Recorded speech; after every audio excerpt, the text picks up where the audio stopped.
வணக்கம் எல்லாரும், என் பேர் ஜீகன். இது என்னுடைய சேனல் கிரேசி ஃபிஷிங். போன எபிசோட்ல வந்து நம்ம பெயிட் காஸ்டிங் ரீல்னா என்ன, இதோட அட்வான்டேஜஸ் என்ன அப்படின்னு பார்த்தோம். இந்த எபிசோட்ல வந்து நம்ம பெயிட் காஸ்டிங் ரீலை எப்படி ஸ்பூல் பண்றது அப்படின்னு பார்க்கணும். ஸ்பூல் பண்றதுன்னா ஃபிஷிங் லைன் வந்து நம்ம எப்படி பெயிட் காஸ்டிங் ரீல்ல வந்து லோட் பண்றது அப்படின்றது நம்ம இந்த எபிசோட்ல பார்ப்போம். ஒரு பெயிட் காஸ்டிங் ரீல் வந்து நீங்க வாங்கும் போதே நீங்க வாங்குற கடையிலேயே வந்து நீங்க வந்து ஸ்பூல் பண்ணிட்டீங்கன்னா நல்லது. இல்ல நீங்க இதை ஆன்லைன்ல வாங்கியிருந்தீங்கன்னாலும் இதை வந்து நீங்க ஒரு கடைக்கு கொண்டு போய் அங்க வந்து ரீல் பண்றது நல்லது. ஏன் அப்படின்னு கேட்டீங்கன்னா, டாக்கல் ஸ்டோர்ல வந்து ஸ்பூலிங் மெஷின் இருக்கும். அந்த ஸ்பூலிங் மெஷினை வச்சு நீங்க கரெக்டா ஸ்பூல் பண்றது ரொம்ப முக்கியம். ஒரு பெயிட் காஸ்டிங் ரீல்ல வந்து கரெக்டா நீங்க ஸ்பூல் பண்ணல, லைன் கொஞ்சம் லூஸா இருந்தது இடையில அப்படின்னா உங்களுக்கு வந்து இது சிக்கு ரொம்ப ஆகிறது ரொம்ப ஈஸி. இந்த பெயிட் காஸ்டிங் ரீல்ல கரெக்டா ஸ்பூல் பண்ணாம இதுல வர்ற குளறுபடிகளையும் கஷ்டங்களையும் தெரிஞ்சு இல்ல நானே ஸ்பூல் பண்ணிக்கிறேன் அப்படின்னு சொன்னீங்கன்னா அதை எப்படி கரெக்டா பண்றது அப்படின்னு நான் இப்போ சொல்லித்தரேன். ஒவ்வொரு பெயிட் காஸ்டிங் ரீலும் ஒவ்வொரு விதமா நீங்க ஓப்பன் பண்ணலாம்.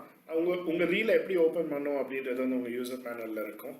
நீங்க வந்து ஃபர்ஸ்ட் எடுத்த உடனே இந்த ரீலை ஓப்பன் பண்ண வேண்டியது ரொம்ப முக்கியம். இந்த ரீலை நான் ஏன் ஓப்பன் பண்ண சொல்றேன் அப்படின்னா, மெயினா வந்து ஃபர்ஸ்ட் இந்த ஸ்பூலை வெளியே எடுத்து, இந்த ஸ்பூல்ல இந்த இடத்துல நீங்க பாத்தீங்க அப்படின்னா இந்த இடத்துல நான் வந்து இன்சுலேஷன் டேப் பண்ணி வச்சிருக்கேன். இந்த இன்சுலேஷன் டேப் பண்றதுக்கு காரணம் என்ன அப்படின்னா, இந்த ஸ்பூல் வந்து வலுவலுன்னு ஃபினிஷிங் இருக்கிறதுனால நீங்கள் பிரைடல் லைன் போட்டு அதை கட்டும் போது அது ஒழுங்காக டைட் ஆகாது, அது வந்து சரியாக உட்காராது, சுற்றிக்கிட்டே வரும். சுற்றிக்கிட்டே வரும்போது என்ன ஆகும் அப்படின்னா, நீங்கள் லைன் வந்து ஃபுல்லாக ஸ்பூலில் லோட் பண்ணதுக்கு அப்புறமும் லைன் வந்து இறுக்கமாக உட்காராது, அது வந்து லூஸ் ஆகிட்டே வரும். அது லூஸ் ஆகிட்டே வரும்போது நீங்கள் வந்து காஸ்ட் பண்ணும்போது நிறையா சிக்கு உருவாகும்.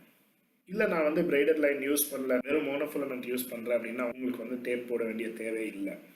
நீங்கள் டேப் பண்ணிட்டீங்க, ஸ்பூலை வந்து ரீலில் ஃபிக்ஸ் பண்ணிட்டீங்க அப்படின்னா ரீலை வந்து ராடில் லோட் பண்ணிடுங்க. ராடில் லோட் பண்ணுறது ரொம்ப முக்கியம். ஏன்னா நம்ம வந்து லைன் வந்து டைட்டாக ஏற்றுறது வந்து ராடை வச்சு தான் நம்ம ஏற்ற போகிறோம். நீங்கள் ஃபுல் ராடை வச்சு லோட் பண்ணனாலும் அட்லீஸ்ட் இந்த ஃபர்ஸ்ட் ஹாஃப், அதாவது மொதல் கைடோடு இருந்ததுன்னா இந்த கைடோட நீங்கள் வந்து லோட் பண்ணுறது ரொம்ப முக்கியம். நீங்கள் ராடில் வந்து ரீலை லோட் பண்ணிட்டீங்க அப்படின்னா லைன் எடுத்து உங்கள் லைனோட நுனியில் வந்து ஒரு சின்ன முடிச்சு போடுங்க. இந்த முடிச்சு போட்டுட்டீங்க அப்படின்னா நீங்கள் உங்கள் ராடில் உள்ள மொதல் கைடுக்குள்ளே நீங்கள் இந்த லைனை உள்ளே விட்டுட்டு இங்கே ரீலில் வந்து இந்த இடத்துல லைன் கைடு இருக்குது, இந்த லைன் கைடுக்கு உள்ளே வந்து நீங்கள் லைனை அனுப்பணும். அனுப்பிட்டீங்கன்னா அடுத்த பக்கம் ஸ்பூல் பக்கமாக உங்களுக்கு வந்து லைன் வெளியே வரும். லைன் வெளியே வரும்போது நீங்கள் என்ன பண்ணணும்னா ஒரு சின்ன செல்லோ டேப் ஒரு சின்ன துண்டு எடுத்து லைனை ஸ்பூலோட சேர்த்து ஒட்டிடுங்க. இந்த மாதிரி ஒட்டினதுக்கு அப்புறம் என்ன பண்ணணும்னா இந்த ஹேண்டில் நீங்கள் மெதுவாக சுற்றுனீங்க அப்படின்னா லைன் வந்து செல்லோ டேப்போட சேர்ந்து ஸ்பூலை ஒரு சுற்றி மேலே வரும். மேலே வந்ததுக்கப்புறம் நீங்கள் என்ன பண்ணலாம்னா நீங்கள் ஒட்டியிருக்கிற இந்த செல்லோ டேப்பை வந்து எடுத்துடலாம். செல்லோ டேப்பை எடுத்துட்டு லைன் வந்து இப்படி நீங்கள் வெளியே இழுத்துடலாம். இழுத்ததுக்கு அப்புறம் என்ன பண்ணும் அப்படின்னா, ஃபிஷிங் லைனை வச்சு நான் அந்த நாட் போடும்போது இது சரியாக கண்ணுக்கு தெரியாதனால இந்த நாட்டை வந்து நான் இந்த ஒரு கயிறை வச்சு நான் டெமான்ஸ்ட்ரேட் பண்ணுறேன். இப்போ நீங்கள் வந்து இந்த லைன் கைடுக்குள்ளே லைனை விட்டுட்டீங்க. லைனை விட்டு ஸ்பூலில் செலக்டேட் பண்ணி ஸ்பூலை சுற்றி இந்த மாதிரி லைனை எடுத்துட்டீங்க. லைனை எடுத்ததுக்கப்புறம் நீங்கள் என்ன பண்ணணும் அப்படின்னா இந்த டேக் எண்டை வந்து இப்படி மெயின் லைனுக்கு மேலே வச்சு ஒரு லூப் பண்ணிவிட்டு டேக் எண்டை கையில் எடுத்து டேக் எண்டில் வந்து ஒரு சின்ன முடிச்சு போடணும், போட்டு டைட் பண்ணணும். அவ்வளோதான் இந்த நாட். இந்த முடிச்சு போட்டு நீங்கள் இதை டைட் பண்ணீங்க அப்படின்னா இந்த சின்ன முடிச்சு நீங்கள் ஃபஸ்ட்டு போட்டது வந்து இங்கே வந்து சேர்ந்துடும். அப்புறம் நீங்கள் பார்த்தீங்க அப்படின்னா இந்த மெயின் லைன் வந்து இப்படி ஃப்ரீயாக சுருக்கு கயிறு மாதிரி போகும். ஸோ நீங்கள் இப்போ என்ன பண்ணணும் அப்படின்னா இதை வந்து ஸ்பூலில் நல்லா டைட் பண்ணிடலாம். பெயிட் காஸ்டிங் ரீலில் வந்து நம்ம ஆர்பர் நாட் போடுறதுக்கு முக்கியமான காரணம் என்ன அப்படின்னா இந்த நாட் வந்து ரொம்ப சின்ன நாட் ஆனால் ரொம்ப ஸ்ட்ராங்கான நாட்.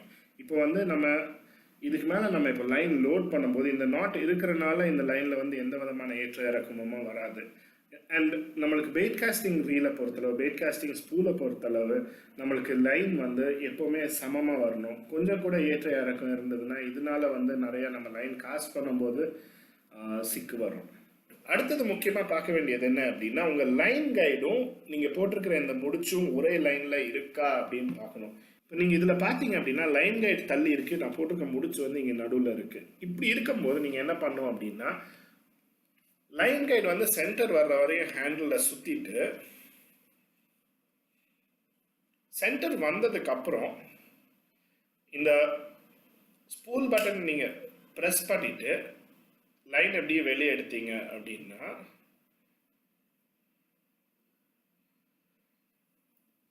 லைன் எடும் முடிச்சும் ஒரே லைனில் வந்துடும். லைனில் வந்துருச்சுன்னா நீங்கள் வந்து இப்போ ஸ்பூல் பண்ணுறதுக்கு ரெடி. நீங்கள் ஸ்பூல் பண்ண ஆரம்பிக்கிறதுக்கு முன்னாடி தெரிஞ்சிக்க வேண்டிய ஒரு முக்கியமான விஷயம், நம்ம வந்து ஜென்ரலாக ஸ்பின்னிங் ராடில் வந்து நம்ம லைன் இது பண்ணும்போது ஒரு டவல் வச்சோ இல்லை விரலில் வச்சோ இப்படி நல்லா ராடில் இறுக்கமாக பிடிச்சிட்டு நம்ம வந்து ஸ்பூலன் பண்ணுவோம். நானும் பண்ணியிருக்கேன். அது வந்து லைன் வந்து நல்லா கெட்டியாக இந்த ஸ்பூலில் வந்து ஏறணும் அப்படின்றதுக்காக. ஆனால் ஒரு பெயிட் காஸ்டிங் ரீலில் வந்து நீங்கள் அப்படி பண்ணக்கூடாது. ஏன் அப்படின்னா நீங்கள் அப்படி பண்ணீங்க அப்படின்னா உங்களுக்கு லைன் வந்து ஃபுல்லாக சமமாக வந்து லோட் ஆகாது. உங்களுக்கு லைன் சமமாக லோட் ஆகலை அப்படின்னா ஒரு பக்கம் ஜாஸ்தி இருக்கும், இல்லாட்டி நடுவில் வந்து ஜாஸ்தி இருக்கும், சைடில் ரெண்டும் பள்ளமாக இருக்கும்.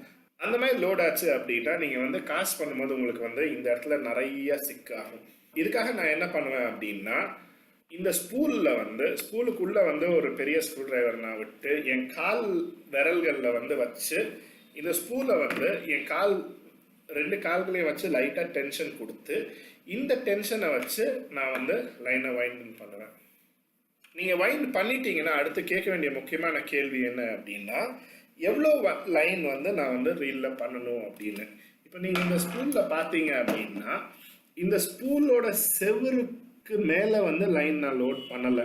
ஏன் அப்படின்னா இந்த ஸ்பூல் சைஸை விட நீங்கள் நிறையா லைன் லோட் பண்ணீங்க அப்படின்னா இந்த இடத்துல நிறையா உரச ஆரம்பிக்கும் லைன். இது உரசிச்சு அப்படின்னா உங்கள் லைனோட ஸ்ட்ரென்த் வந்து வீக் ஆகும். ஒன்று. ரெண்டாவது வந்து இங்கே உங்களுக்கு ஃப்ரிக்ஷன் உண்டாகிறனால உங்களுக்கு வந்து லைன் காஸ்டிங் டிஸ்டன்ஸ் கிடைக்காது. லைன் நீங்கள் கரெக்டாக லோட் பண்ணியிருக்கீங்களான்றது பார்க்குறதுக்கு ரெண்டு அறிகுறி. ஒன்று வந்து உங்கள் லைன் சமமாக இருக்கணும். ரெண்டாவது வந்து இப்படி நீங்கள் சுற்றும் போது லைன் வந்து ஃப்ரீயாக சுற்றணும். ஸ்பூல் இப்படி சுற்றலை, டைட் ஆகுது, ரொம்ப டைட் ஆகுது அப்படின்னா நீங்கள் வந்து நிறைய லைன் ஸ்பூல் பண்ணியிருக்கீங்கன்னு அர்த்தம். நான் சொன்னதை வச்சு நீங்கள் லைனை கரெக்டாக ஸ்பூல் பண்ணியிருப்பீங்கன்னு நினைக்கிறேன். சப்போஸ் உங்களுக்கு வந்து நீங்கள் ஸ்பூல் பண்ணதில் கான்ஃபிடன்ஸ் இல்லை அப்படின்னா நீங்கள் திருப்பி லைனை ஃபுல்லாக எடுத்து திருப்பி ஸ்பூல் பண்ணலாம். இல்லாட்டி பெட்டர் நீங்கள் ஒரு கடையில் போய் கொடுத்து ஸ்பூல் பண்ணி வாங்கிக்கலாம். இதை கரெக்டாக ஸ்பூல் பண்ணாமல் மீன் பிடிக்க போய் நிறைய சிக்கல் வந்து திருப்பி என்கிட்ட வந்து நான் வாழ்க்கையிலே பெயிட் காஸ்டர் யூஸ் பண்ண மாட்டேன் அப்படின்னு சொன்ன நண்பர்கள் எனக்கு இருக்கிறாங்க. பட் நீங்கள் கரெக்டாக ஸ்பூல் பண்ணியிருந்தீங்க அப்படின்னா நீங்கள் ரெடி போய் மீன் பிடிக்கிறதுக்கு. ஸோ இந்த பெயிட் காஸ்டிங் ரீலில் வந்து லைன் எப்படி லோட் பண்ணுறதுன்றது நான் வந்து ஓரளவுக்கு தெளிவாக விளக்கியிருக்கேன்னு நினைக்கிறேன். இந்த பெயிட் காஸ்டிங் ரீலை வந்து எப்படி யூஸ் பண்ணுறதுன்றது நம்ம அடுத்த வீடியோவில் பார்ப்போம். இந்த வீடியோ உங்களுக்கு பயனுள்ளதாக இருந்ததுன்னா லைக் பண்ணுங்கள், சப்ஸ்கிரைப் பண்ணுங்கள், இனிமேல் வர வீடியோஸை மிஸ் பண்ணாமல் இருக்கிறதுக்கு. அடுத்த தடவை உங்களை பார்க்குற வரையும் this is Jeegan from crazy phishing.